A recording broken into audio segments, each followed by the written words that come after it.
I stood on the porch, the cool evening air wrapping around me like a silent question. Through the window, I could see the soft golden light spilling from the dining room laughter, clinking glasses, and the faint hum of music I knew by heart. It was my mother's birthday, the first one since she'd been too weak to bake her own cake, and the first I wasn't allowed to attend. "You can wait outside," my sister-in-law Dana had said, her voice even but sharp as a blade. She hadn't even looked at me when she spoke, just adjusted the tray in her hands and turned toward the house. "There's already too many people inside. You understand?" I did understand, or at least I thought I did. I stepped back as she brushed past me, her perfume mingling with the scent of frosting and roasted chicken. Through the window, I saw my brother, Mark, laughing with cousins I hadn't seen in years. My mother sat at the head of the table, smaller now, her hair thinner, her hands trembling slightly as she tried to slice her cake. Her eyes flickered toward the door once, and for a brief second I thought she might call out to me, but she didn't. Maybe she hadn't even seen me through the glare of the glass. The night was gentle but heavy. I could hear them singing "Happy Birthday," their voices rising and falling, the warmth of their joy pressing against my isolation. I smiled faintly, a reflex more than a choice, and whispered the words to myself from the porch, barely audible over the crickets. When the song ended, I stayed. I didn't want to leave. The thought of driving away while the candles were still glowing felt unbearable. I had brought a gift, a small framed photo of me and Mom from years ago, taken in the garden where she used to grow tulips. We were both covered in dirt, laughing uncontrollably because the hose had burst and soaked us both. It was one of those moments that felt ordinary at the time but became sacred in memory. I waited for an opening maybe when someone came outside for air. I could ask to come in, but instead the door opened briefly, and Dana stepped out holding an empty platter. "Oh," she said, startled to see me still there. "You're still here?" "I just wanted to see Mom," I said quietly. "Just for a minute." "She's tired," Dana replied, her tone softening slightly but her eyes remaining distant. "It's been a long day. Maybe tomorrow, okay?" Tomorrow. That word had become her favorite weapon. Tomorrow meant never. I nodded, not trusting myself to speak. My hands trembled as I held the small wrapped photo closer to my chest. "Just tell her happy birthday from me," I managed to say. She gave a polite nod and disappeared back inside. I stayed until the lights dimmed and the laughter turned to murmurs. Eventually, I saw my brother walk my mother to her room. When the last lamp flickered off, I placed the gift on the porch table, right beside the empty vase of flowers they hadn't used. I whispered goodnight and turned toward my car, but halfway down the path, I stopped. My chest ached in that deep, familiar way that only family can cause the kind of pain that doesn't bleed but leaves you hollow. That night, I didn't cry. I just sat in my car under the stars, replaying the way my mother's eyes had searched the room, how they'd never met mine. And somewhere between silence and memory, I realized something I hadn't before. Being left outside wasn't new. It was just the first time they'd said it aloud. The next morning, sunlight spilled through my curtains like a quiet invitation. I hadn't slept much every time I closed my eyes. I saw the window, the laughter, the glow of candles I couldn't blow out. For a long time, I just sat at the edge of my bed, listening to the stillness of the house. My phone buzzed once a message from my brother, Mark.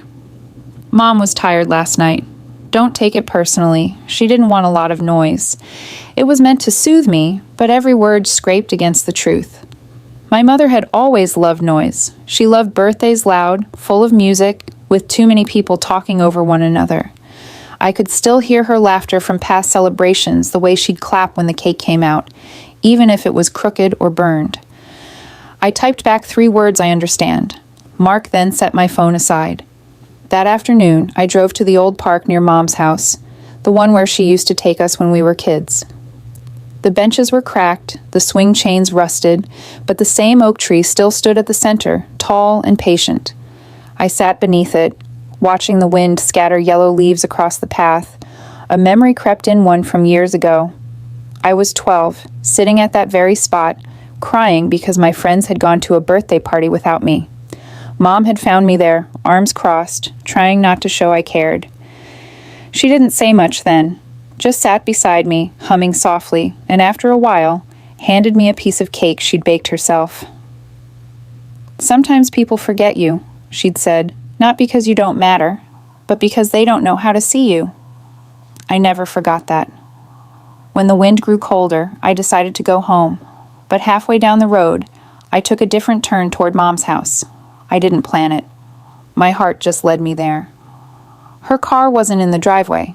I hesitated at the gate, unsure if Dana was home. I didn't want another confrontation, but something pulled me forward. The gift I'd left on the porch the night before was gone. I assumed it had been taken inside until I saw it. The frame lay near the trash bins, the wrapping torn, edges damp from dew. My throat tightened as I knelt to pick it up. The photo was bent, the glass cracked right across our faces. For a long moment, I couldn't move. The ache I'd swallowed for years finally rose, heavy and hot. All the unspoken slights, the half-smiles, the quiet exclusions, they all found their way into that single broken frame. "Lila?" The voice startled me. I turned. It was Mom Frail, wrapped in her light pink sweater, holding onto the porch rail for balance. "What are you doing here?" she asked, her tone soft but puzzled. "I came to see you," I said, my voice barely holding steady. "I didn't want to bother anyone last night." She looked at the frame in my hands, then at me. For a moment, I saw recognition and something else, regret. "They told me you couldn't make it," she whispered. "Mark said you were busy with work." My chest went still. I swallowed hard, forcing a breath. "I was here, Mom. I was outside the whole time." Her lips parted, but no words came out. Only a long, trembling silence. I climbed the porch steps and handed her the picture. "I brought this for you. I thought maybe you'd like to keep it near your bed." She looked at it for a long time, tracing the crack with her thumb. "You were always the one who remembered little things," she murmured. "I'm sorry, sweetheart. I should have asked. I should have known." Her eyes filled, and in that moment, I realized she wasn't part of their cruelty. She was trapped in it, tired, dependent, unaware of the small unkindnesses done in her name. "I don't blame you," I said softly, "but it hurt, Mom. Standing there and watching you, I just wanted to say happy birthday." She nodded, her chin quivering. Then slowly, she reached out and took my hand, the same way she used to when I was a child afraid of thunderstorms.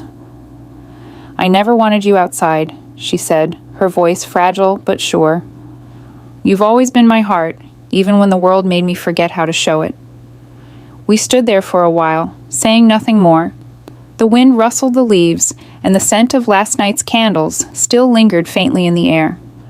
Later, when Mark came home, he looked surprised to see me there. I didn't argue, didn't accuse. I just kissed my mother's forehead and said I'd visit again soon. That evening, as I drove home, the world seemed quieter, not healed, but less heavy. I'd gone from the porch to the heart of the house and found a truth waiting there. Sometimes forgiveness isn't loud or grand. It's a simple act of standing where you once weren't allowed and realizing you still belong. When I got home, I placed the cracked photo frame on my shelf. The fracture cut right through our smiles, but it didn't bother me anymore. Because in that imperfection, I saw something I hadn't before, proof that love, even when broken, still holds its shape. And that was enough.